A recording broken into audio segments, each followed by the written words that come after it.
Good evening, ladies and gentlemen. Welcome to Mild's Culture Plate. I'm your host, Kevin Miles, and let me make sure the stream has caught up with the streaming software.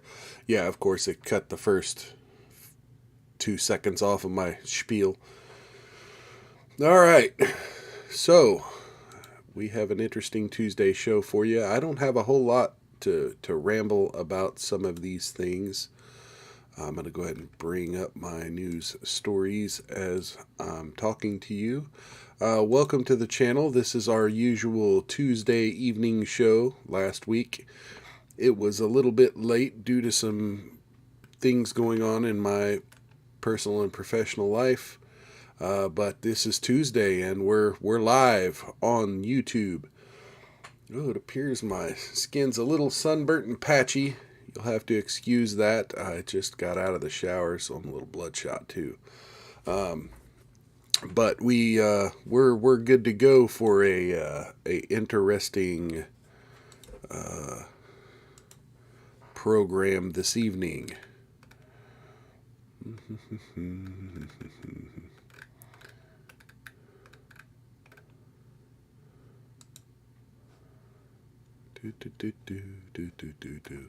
Okay. So, first up on the YouTubes, we have a story out of Wisconsin. So, credit to the Kenosha County Eye. Let me bring it up here.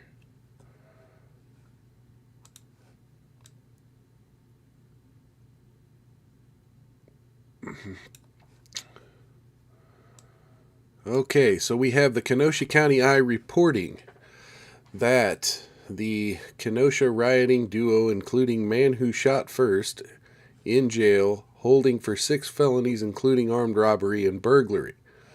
This is from Kevin Mathewson. You may recall Kevin Mathewson.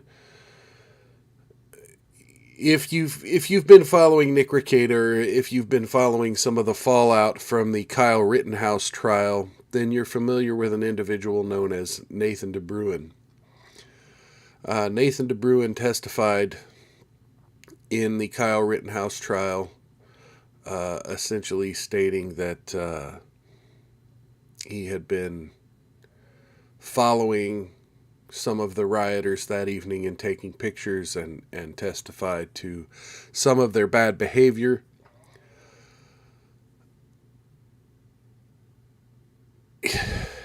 Nathan DeBruin showed up as a witness in the initial charges for Joshua Zeminski here for his role in the riots of that was at August 20th, 2020, I think it was. The evening that Kyle Rittenhouse had shot 3 people in self-defense. Josh Zeminski had also fired a gun on the streets of Kenosha that evening. And so those were charges stemming from that. He later was given a, it'll say it down here in the article. Anyway, so Joshua, it's August 25th, 2020. My apologies for the incorrect date there, and I've now corrected that. Yeah, it's August 25th, 2020. Kenosha riots. Kelly pleaded guilty to obstructing an officer and failure to comply with emergency management order of local government, both misdemeanors. Joshua is currently out on bond for arson, disorderly conduct, and use of a dangerous weapon, 1 felony and 1 misdemeanor, and obstructing an officer for his role in the rioting, and lighting a trailer on fire. You heard a lot of testimony in the Kyle Rittenhouse trial about trailers being set on fire and being moved back and forth into the street, and dumpsters being moved back and forth into the street, and Anyway, so the next sentence is the important information here. Joshua Zeminski can be seen on video firing a pistol just moments before Rittenhouse would shoot and kill Joseph Rosenbaum in self-defense. This is one important fact from the Kyle Rittenhouse trial that gets overlooked by so many media sources. The first person to fire a gun was right here, Joshua Zeminski.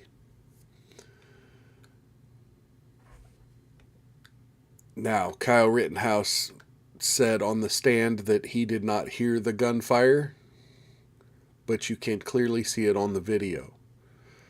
Kyle Rittenhouse said that the Joshua Zeminski firing the weapon did not play a part in his decision to fire in self-defense at Joseph Rosenbaum. Anyway, so back to the article. Progressive Kenosha District Attorney Michael Gravely waited over 5 months to charge Zeminski only after community pushback. Even still, many thought Zeminski was charged too softly. Zeminski was initially held on a low $1,000 cash bond, but Judge Schrader, who was the judge of the Kyle Rittenhouse trial, raised it to $13,000 on January 31st.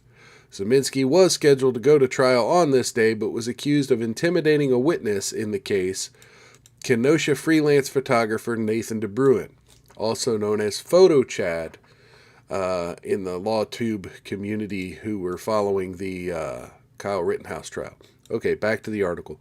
Progressive prosecutor Zeke Winfield of Walworth County declined to charge Zeminski.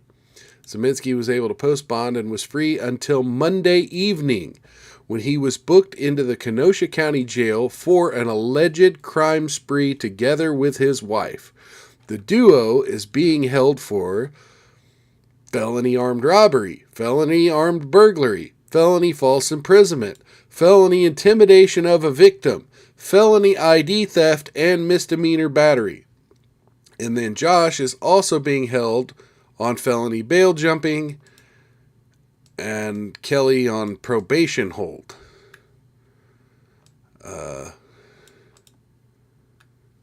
At this time, so DeMario said he cannot divulge specifics because the case is still considered an open investigation. Both Zeminskis are expected to be in court tomorrow. Would that be Wednesday? Yeah, that'd be Wednesday. Tomorrow, Wednesday the 14th, at 1 p.m. I'm assuming that's Central Time for their initial appearances. At this time, we will obtain the charging document and will give details about the couple's alleged crimes. Kenosha County I will be there. And then they have various photos. Here, a couple photos of from Nathan DeBruin of the Zeminskis lighting that the aforementioned trailer, I believe, on fire. And picture of the DAs and the judge and the Zeminskis the previous time they were in court. And then below that's just some comments on the Kenosha County Eye's news blog here. So, important things to remember. Everyone, the media narrative behind the entire Kyle Rittenhouse trial was he shouldn't have been there. And if he was going to go there, he shouldn't have brought a gun. Yet the first person to pull a trigger on a gun that evening was Zeminski. Now again, Joshua Zeminski is not responsible for what happened to Joseph Rosenbaum and Anthony Huber. But it highlights the reality of the situation. For a person like Kyle Rittenhouse to bring a gun to a riot, and if that's all he did wrong, you have to understand why. Get strapped or get clapped. I mean, that's the rule. If you're going to go to a dangerous situation like this, where people are lighting things on fire and burning things down and bringing illegal weapons and firing them, you might want to be armed in a situation like that. Now, granted, he shouldn't have been there. That's what everyone says. None of these people should have been there.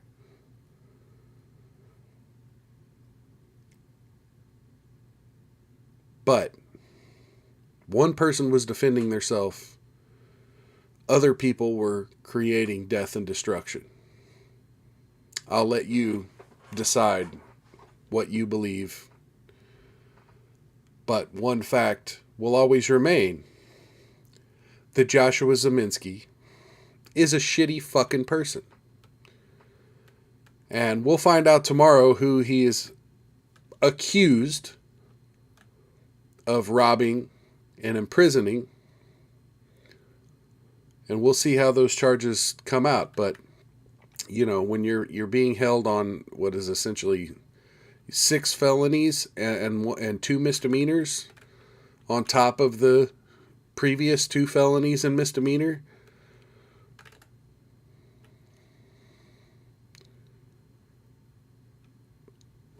clearly, you know, clearly it should have been the young kid who perhaps didn't know what the hell he was doing, or perhaps shouldn't have been there. Yeah, clearly that's the person who should have been spending the rest of their life in prison, and not scumbags like this. Anyway, I'm kind of... It just makes me sick that Kyle Rittenhouse was even charged, when all of the video clearly shows he was acting in self-defense. And Joshua Zeminski, on the other hand, carrying around a weapon, firing a weapon. You have Gage Grosskreutz carrying a firearm as well. Permit expired. Felonies on his record. Allegedly.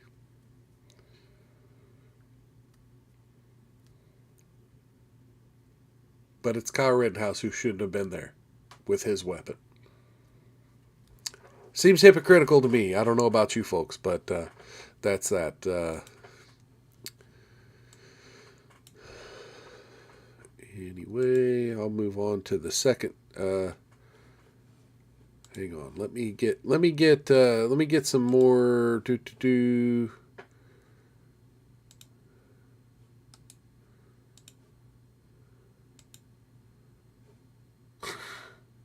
Okay. Yeah, I'm kind of grabbing a few tweets for the next story here. It's been an interesting day on the internet. First off, so one thing I didn't put in the title, and I did plan on kind of just mentioning, I'm not going to get into any kind of deep dive on this, but today was the start of the second Alex Jones trial in Connecticut. Now, mind you, he's already been found guilty by default, right? They said he didn't turn over enough documents.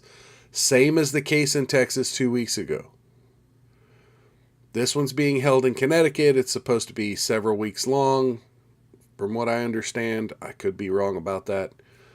But once again, he's been held in default. And allegedly, this case is just to determine damages. So you will have it once again have a jury. Essentially, instead of a verdict, they will be rendering a sentence of a monetary amount that Alex Jones will have to pay. I believe it's 2 family members of a victim and an FBI agent. I could be wrong about that, but that's the trial that's ongoing right now in Connecticut, and from what I understand, it's being live streamed. I'm not exactly sure where to get the raw feed, but I do know that Viva Frey and Robert Barnes, who is pretty much Viva's co-host on his channel, so Viva and Barnes will be streaming that trial as it's going on.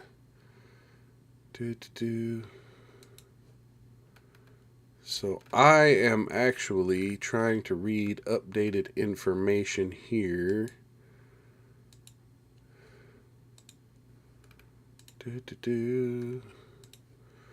Okay, we've got some screenshots. So right now, I think that umbrella guy is actually doing a stream covering the thing I was about to talk about. So if you're watching me, you want to hop over to that umbrella guy, or if you're watching this on replay, you could always go find his video on this. But several YouTubers, several people in the online space are currently being baited.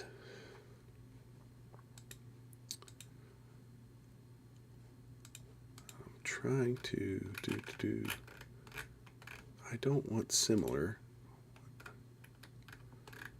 I'm trying to find the actual post here. There are. Okay, so about 2 or 3 days ago,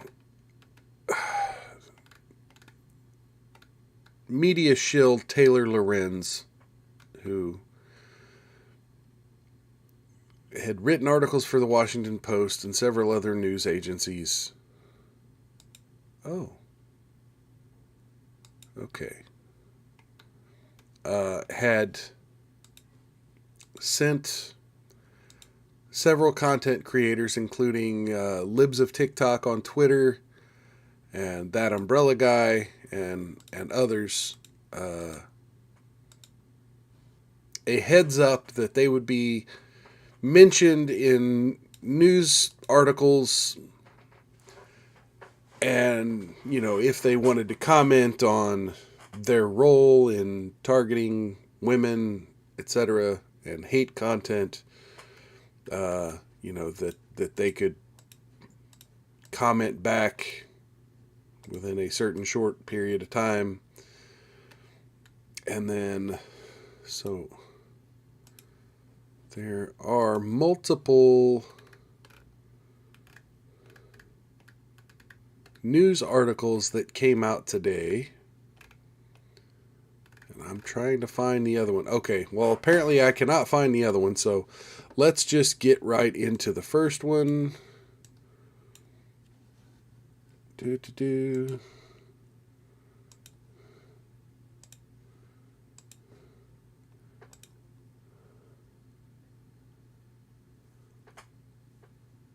There it is. Okay. And I'm not going to keep this up for very long. I just kind of want to go over it. This is the Rolling Stone today. Why? Okay, there it goes. This is the Rolling Stone today. Well, here, let me see if I can't move it over a little more. There we go. This is the Rolling Stone today.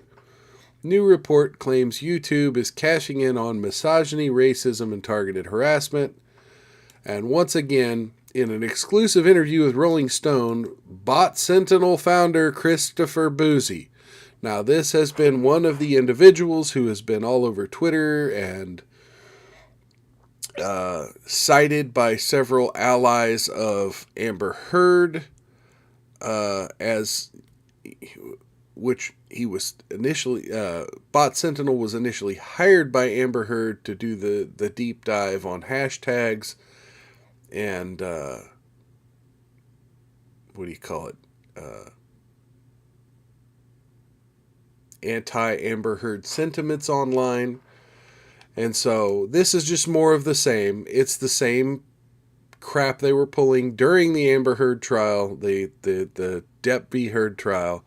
More of the same, only now they're targeting all of the YouTubers for hate speech. 29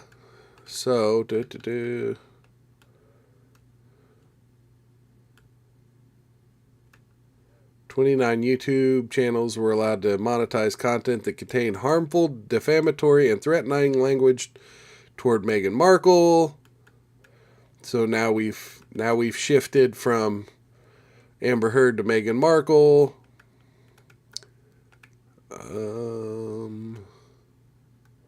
One creator made over 128 videos making hurtful comments about Heard's body and defamatory claims about her testimony in the trial.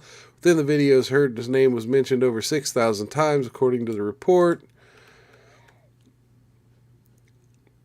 Boozy tells Rolling Stone that he personally reported the videos multiple times to both YouTube and an individual at Google, but the videos have remained up. Less than an hour after a request for comment on multiple specific videos, YouTube pulled at least 2 videos down for violating the site's policy on harassment and bullying. Upon review, we removed 2 videos shared by Rolling Stone for violating our harassment and cyberbullying policies, blah, blah, blah, blah, blah. So, here we go. We have Christopher Boozy trying to get people's videos taken down off of YouTube. And then you have C.T. Jones here of the Rolling Stone actually succeeding. So, you cry bully on Twitter. When that doesn't work, you cry bully to Twitter and Facebook and YouTube. And when that doesn't work, you cry bully to the mainstream media. And then the mainstream media will cry bully on your behalf to big tech. And that's how censorship happens.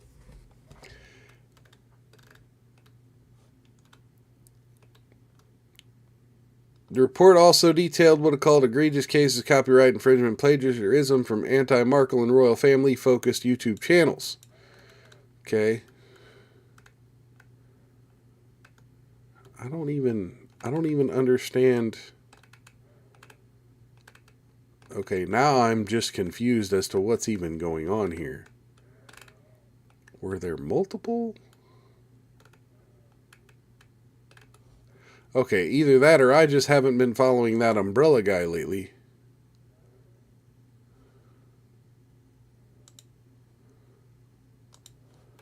Or did they remove? Okay. I missed this part. Okay. So, yeah, okay, back up in the upper one, okay.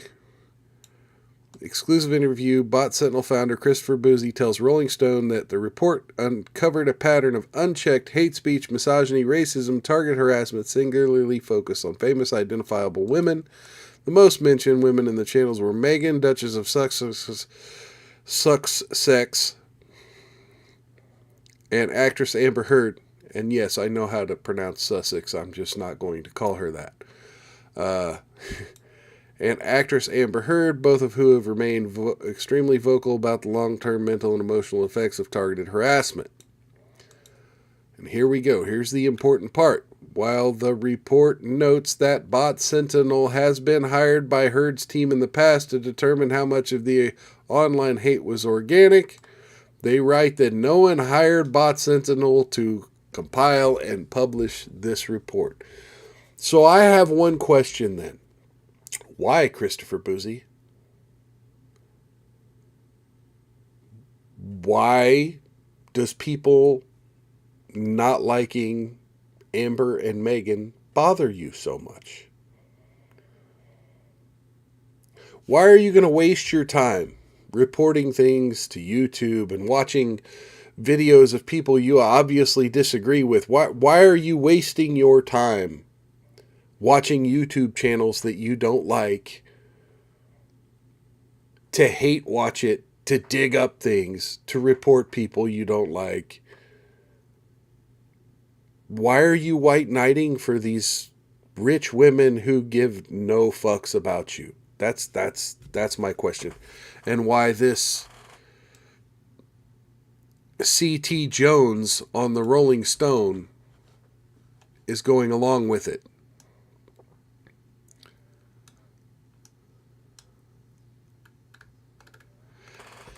So this article has hit Twitter, and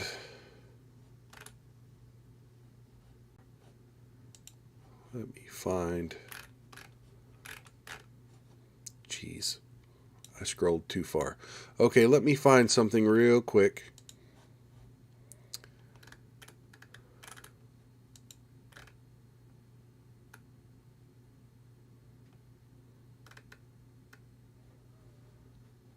Okay.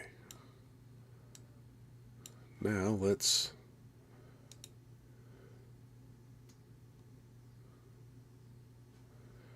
Why does this not work the way it's supposed to? I always got to come down here. Okay. Now, okay, this has jumped back to Twitter now. Okay, so we've had the Rolling Stone right there hit piece, and again, they don't mention anybody by name, and I don't know if this was part of what Taylor Lorenz was emailing that umbrella guy and libs of TikTok about. I'm assuming it's not. I'm assuming this is a completely different hit piece, and that her hit piece is coming later. There was another hit piece that was released today that I apparently can't find on live stream right now. But now this article has been cited by another journalist for the Slate and Wired on Twitter. You see, okay, why did that change? Okay, and you see it here. Okay,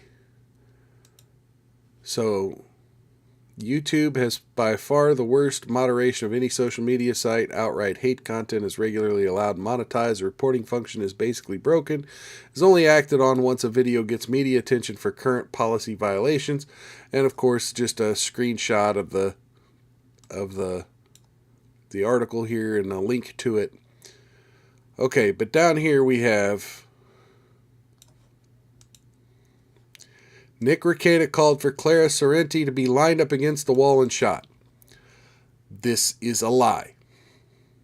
And I hope Nick Rekieta sues for defamation. This is defamatory. By a journalist, an alleged journalist, someone who, you see, Harvard Law, Cyber Law Clinic, clinical instructor, wise Latina, host of Querying the Law, bylines on Slate and Wired. Her views are her own. And then pronouns in bio and a t-shirt in her profile pic that says, protect trans kids.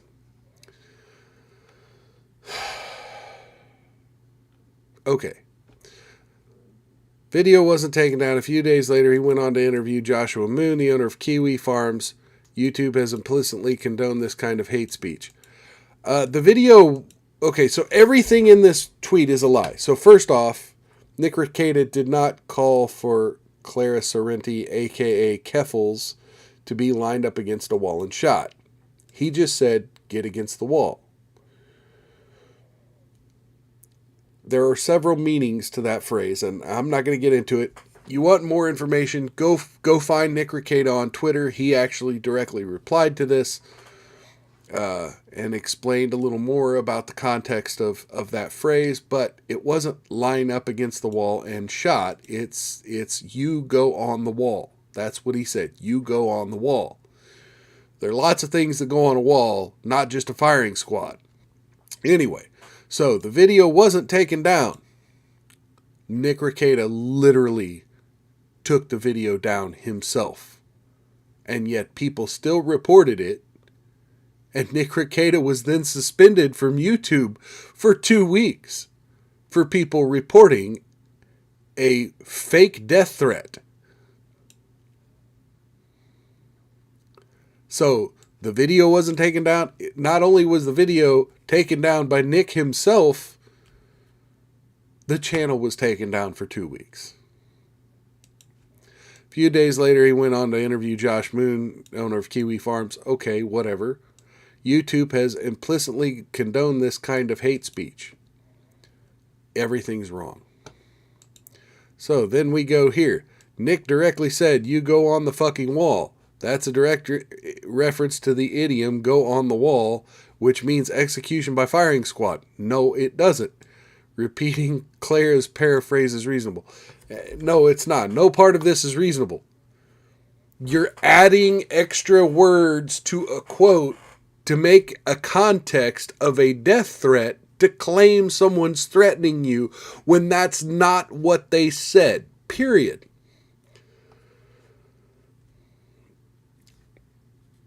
So now we've gone from attacking that umbrella guy, and now we have a different journalist attacking Nick Rekieta. You have Taylor Lorenz going after libs of TikTok. Journalists are insane. Mainstream media journalists are insane. Period. They're disingenuous. They put words in people's mouth. They'll outright lie about you. And they'll do it all on their social media account while claiming you're the dangerous one who belongs ostracized, banned, removed, deplatformed, unfinanced.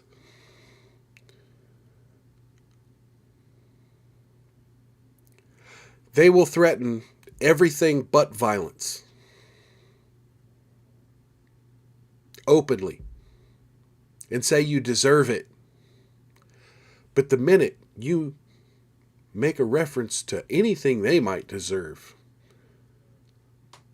well, then they follow through on their threats. And that's just the tip of the iceberg for the insanity of the mainstream media today. There's 150 articles about The Little Mermaid, and I'm not going to cover that. That's bait. And that's something I do want to talk about as bait. You know, right now it's hard. It's hard because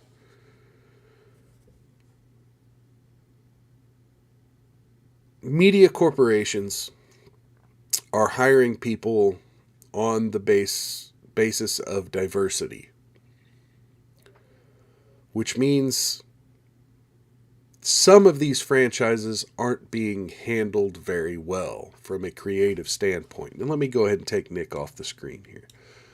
Oh, I guess I need to. Okay. I have no problem with diversity. I have no problem with representation.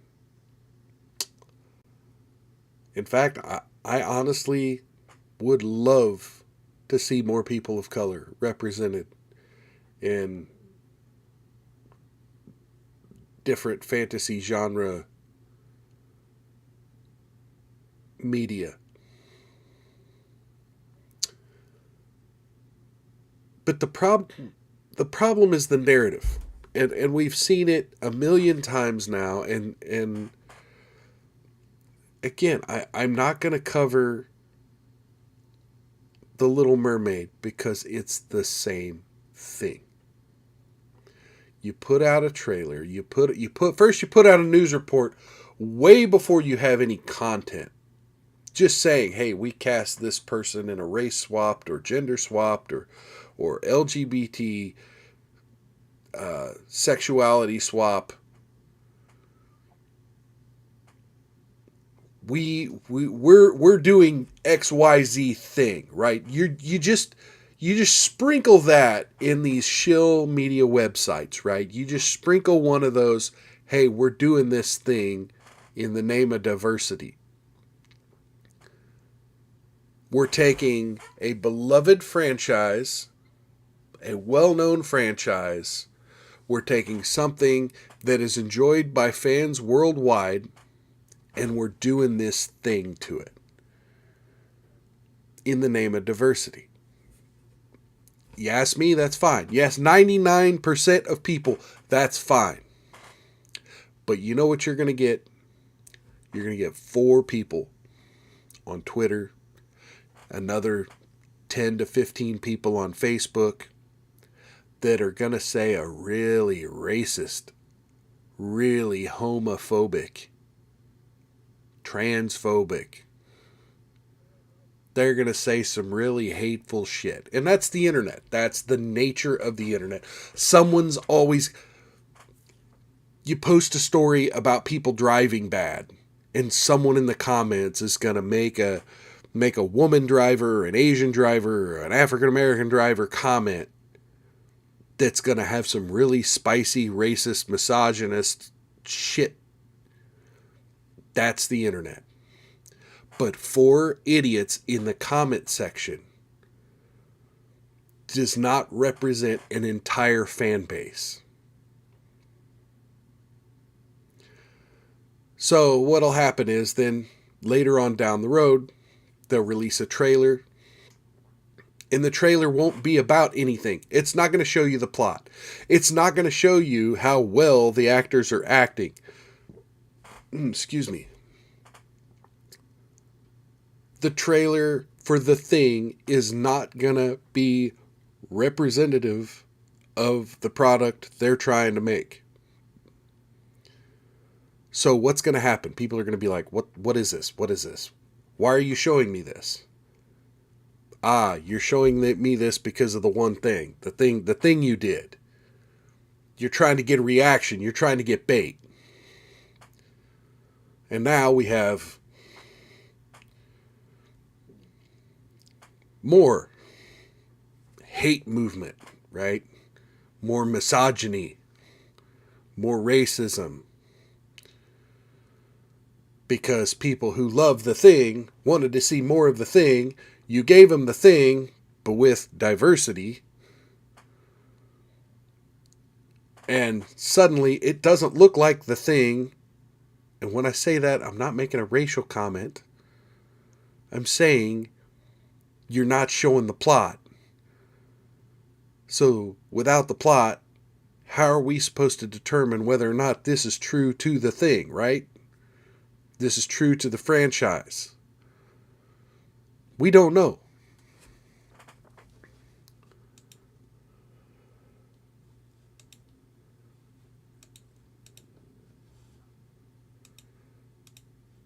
Oh my, I have way too many windows open.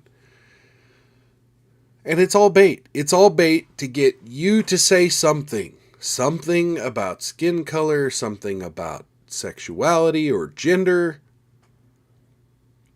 Why can't Doctor Who be a woman?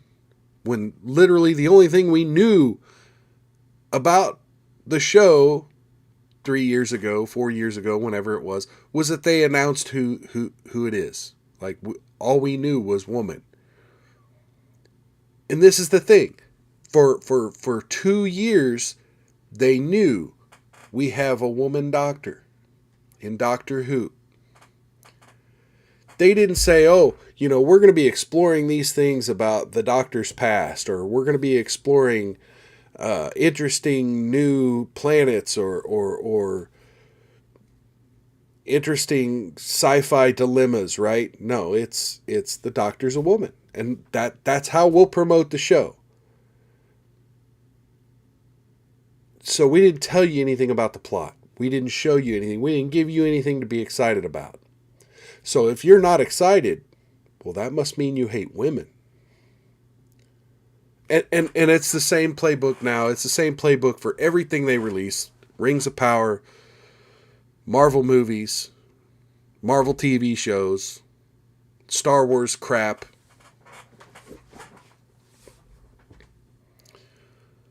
You have 4 idiots who said something racist. And now everyone who's like, hey, I'm not that excited by this. This looks like garbage. Well, now they're just part of the racist hate mob. Downvoting our, down reviewing our wonderful diverse program.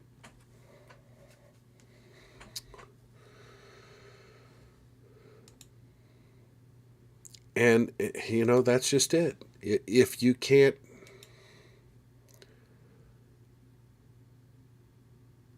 be a contrarian in any way, shape, or form. You can't just say no. And this goes back to one of my, previous couple shows I had where I was talking about Nick Rekieta, and just say no. Just say no. No, I don't. I'm not interested in Lord of the Rings, Rings of Power. No, no, no, Amazon. Not interested. Oh, well, that means you're a racist. No, no, it doesn't. Just no. No. It looks like a pile of hot, steamy dog excrement. Not interested. Not interested in one bit. And I'm not interested in The Little Mermaid. Wasn't interested in the previous Disney remakes. You can remake and reboot every single franchise from my childhood. I don't care. I'm not interested. Kevin Smith can take He-Man and shove him up his ass. I don't care. I know what He-Man is. I know who the Little Mermaid is. I know who Doctor Who is. I know what Lord of the Rings is. And you see, that's the beautiful thing. You see this shelf behind me. You see all these Batman comics. You know what? There's a huge gap in my Batman collection. Because I just said no. Because as fans, we're allowed to have a headcanon. We're allowed to say, hey, in my version, in my fan-viewed version of this universe, these things happened. These things fucking did not. Because they take the characters out of character. They're doing shit that has nothing to do with the franchise. And I'm just going to say no. I have almost every Batman comic book from the last 35 years. But there's a huge gap. Right around 2018. Right around the time a certain news article was published in the New York Times about Batman. And of course we were told that, if we're not a big fan, then we're not a real fan. Sorry. You don't get to tell me if I'm a real fan or not, Now who's gatekeeping? Anyway. Anyone tries to tell me I'm not a real Batman fan, just come into my office and spend 2 minutes in here. We'll have a conversation. Or I'll show you my Reddit account where literally 90% of what I do on Reddit is tell people how they could read this without going insane. I give them reading orders. That's what I do. I'm like, okay, you don't know where to start because it's confusing. Because all this is confusing. You don't know where to start. Here's a good place to start. That's what I do on Reddit. I stay away from the politics. I stay away from the bullshit. I'll get into a sports subreddit every once in a while, but 90% of what I do is this. So tell me I'm not a real fan when all I do is try to help new fans of my thing. But that's okay. You can take your Birds of Prey movie, just like all the other franchises I was talking about. You could take your Batgirl movie and throw it away like you did. But here we are. But I've lost the point now. The point is, it's all media bait. All they want to do is pick and scream that people like me, people like Nick Rekieta, people like that umbrella guy, people like libs of TikTok are pointing out what the hell they're doing. And because of that, we're a hate mob. We're the bad people in culture. No, we're customers. And, you go on, you talk about Amber Heard. Hey, what? We supposed to just shut up and let TMZ do all the reporting on celebrities? Are we not allowed to? Are we not allowed to be TMZ? Are we not allowed to be Entertainment Weekly? Are we not allowed to be comicbook.com, which is a garbage website? Are we not allowed to have our own versions of those, contradicting what they're saying?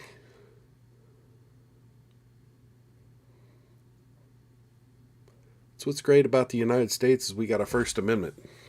And if you can't do it on YouTube, you can't do it on Twitter.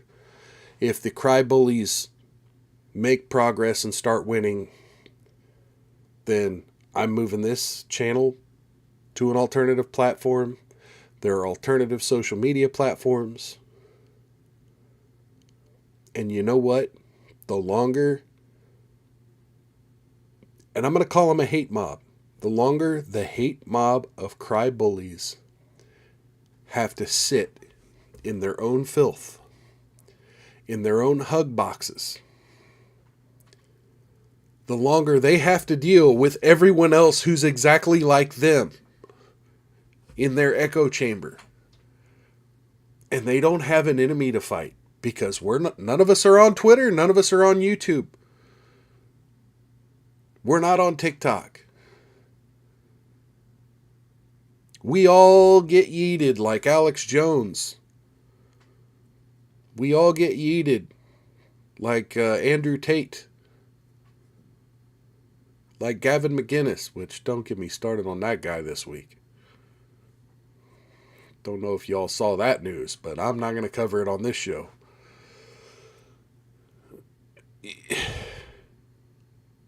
Then who are they going to fight with if we all go away?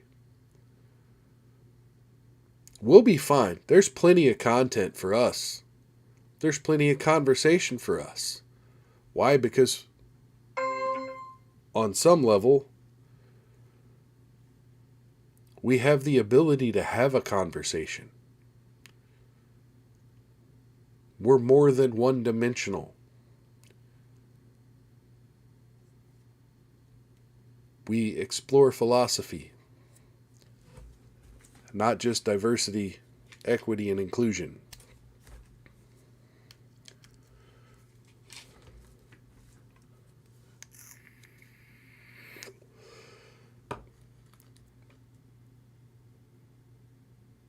We explore what it's like to be an American, to be a father, to be a homeowner. There's lots of things we have to talk about. Cars, music. And granted, the left has some of that too. And I'm glad they have it. But, it's kind of like the old saying, and again, not to get into misogyny, but the idea that men and women, when they communicate about problems, men want to find a solution. And again, it's a generalization. I hate it. It's not true about everybody. Men want to solve the problems. Women want to point out that there's a problem. And I kind of find this the same is true for the far left and versus your average American. Because I don't think it's a left-right thing. I think it's a far left thing. I think your average American wants to solve problems. And I think those on the far left have grifted the victim narrative to the point where they're stuck in a feedback loop of there's a problem. Solving it is another problem. And then solving that is another problem. And then solving that is another problem. And we're going to slap a label on it. White supremacy, misogyny, transphobia, homophobia. Walking outside is white supremacy. Owning a dog is homophobia. And they'll just keep on churning out these endless news articles on these pointless websites that nobody will read. except for the far right to make, to make fun of them because of how absurd they are. But everyone else is like, yeah, okay, it's absurd. They don't click on it. So here we are. We have a mainstream media narrative that's stuck in a feedback loop. And you have a lot of people who are just shutting down. They say, well, this isn't for me. This isn't part of me. This isn't who I am. And I'm just going to say no. Are you going to say no if they come for you? If you say the wrong thing on Facebook, Twitter, YouTube, and they come to delete you, are you going to be able to say no? So do me a favor. This Saturday, I'm going to be doing another live stream. It probably won't be this long. I kind of got on a good hot little rant there. Come back, have a conversation with me.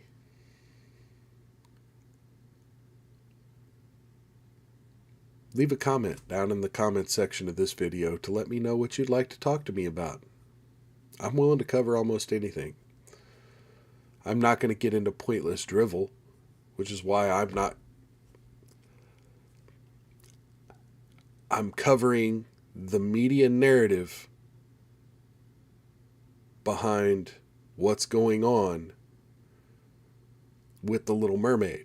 I'm not covering The Little Mermaid. I give no shits about that movie. I give no shits about the people who are complaining about that movie.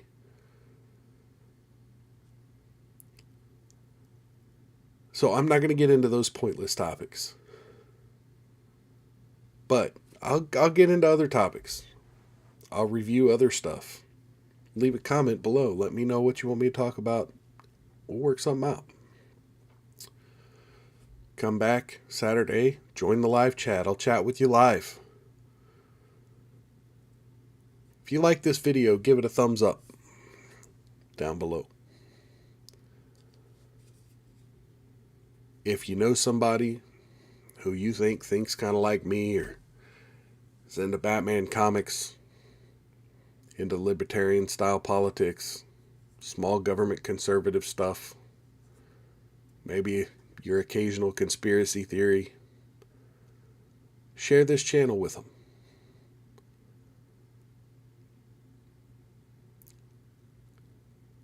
Because sharing videos off platform does wonders.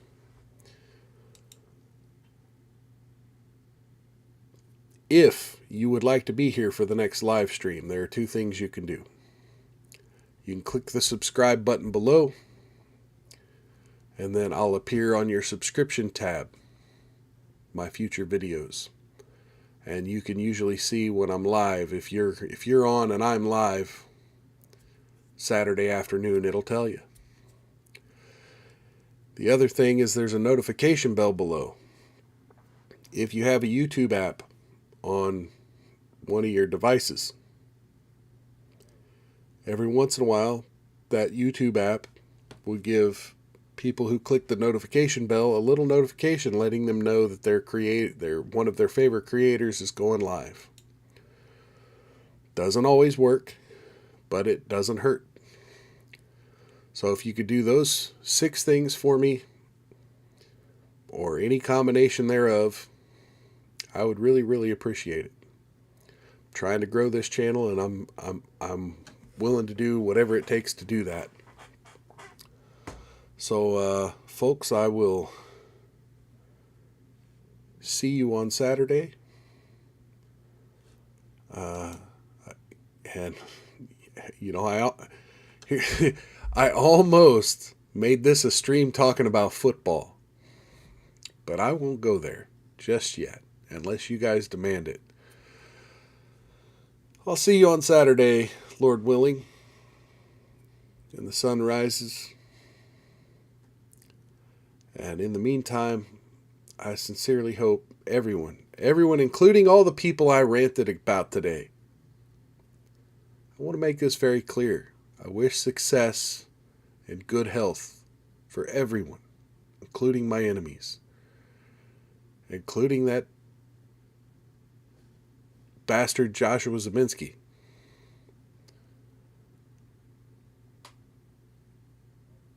I mean, he deserves to go to jail, sit and rot and face his sentence. But even he, I wish the best. Change your ways, evil people, but do so in good health and in good faith. And have a good week. I'll see you on Saturday. Take care of each other. I love you. Peace.